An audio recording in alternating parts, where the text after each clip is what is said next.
निर्मला सीतारमण ने 1980 में सीता लक्ष्मी रामास्वामी कॉलेज तिरुचिरापल्ली तमिलनाडु से अर्थशास्त्र में बैचलर्स ऑफ आर्ट की शिक्षा पूर्ण की। 1984 में निर्मला सीतारमण साउथ से आगे सीधा नॉर्थ दिल्ली में उन्होंने जवाहरलाल नेहरू विश्वविद्यालय से अंतर्राष्ट्रीय अध्ययन के विषय में एमफिल की परीक्षा पूर्ण की। निर्मला जी का विवाह डॉक्टर पराकला प्रभाकर से हुआ, जो जवाहरलाल नेहरू विश्वविद्यालय और लंदन स्कूल ऑफ इकोनॉमिक्स के पूर्व छात्र हैं। दोनों ही काफी इंटेलेक्चुअल हैं, लेकिन यहाँ आता है इस कहानी में एक छोटा सा ट्विस्ट। निर्मला जी शुरू से ही थोड़ी राइटिस्ट थी। वो बीजेपी समर्थक हैं, लेकिन इनके पति प्रभाकर कांग्रेस विचारधारा के हैं। निर्मला जी की मुलाकात अपने पति प्रभाकर से जेएनयू में पढ़ाई के दौरान हुई थी। अलग अलग राजनीतिक विचारधारा से होने के बावजूद भी इस जोड़े ने शादी कर ली और इनकी एक बेटी है जिसका नाम पराकला वांगमयी है।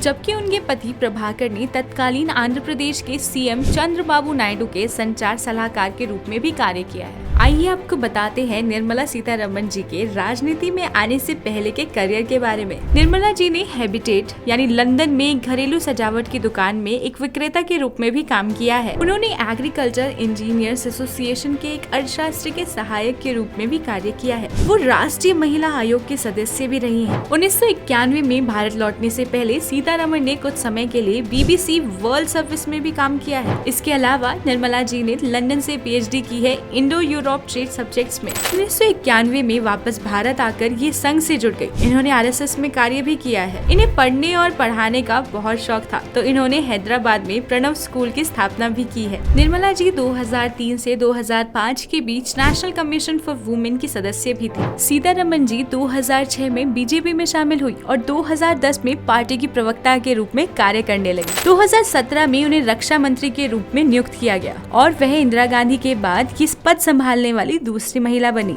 2019 में निर्मला सीतारमण को वित्त और सहयोग मामलों के मंत्री के रूप में नियुक्त किया गया। वे भारत की पहली पूर्णकालिक वित्त मंत्री बनी। 2019 में कोविड संकट आने के बाद सीतारमण कोविड-19 आर्थिक प्रतिक्रिया कार्य बल की प्रभारी भी बनी। उन्होंने नेशनल मीडिया सेंटर में एक प्रेस कॉन्फ्रेंस के जरिए 20 लाख करोड़ के राहत पैकेज आत्मनिर्भर भारत अभियान का आवरण भी किया। 20 लाख करोड़ रुपए के राहत पैकेज में कोरोना वायरस संकट से निपटने के लिए भारत सरकार और केंद्रीय बैंक यानी RBI द्वारा घोषित पिछले पैकेज शामिल है। देशव्यापी लॉकडाउन के बाद से पीएम मोदी ने राष्ट्र के नाम अपने 5वें संबोधन में भारत को आत्मनिर्भर बनाने के लिए इस पैकेज की घोषणा की और लोगों से वोकल फॉर लोकल प्रोडक्ट बनने का आग्रह किया। वित्त मंत्री निर्मला सीतारमण ने ट्वीट किया, ये सिर्फ एक वित्त पैकेज नहीं होगा, बल्कि एक सुधार प्रोत्साहन होगा, मानसिकता में बदलाव और शासन में एक जोर होगा। निर्मला सीतारमण को 2019 में JNU द्वारा विशिष्ट पूर्व छात्र पुरस्कार से सम्मानित किया गया था।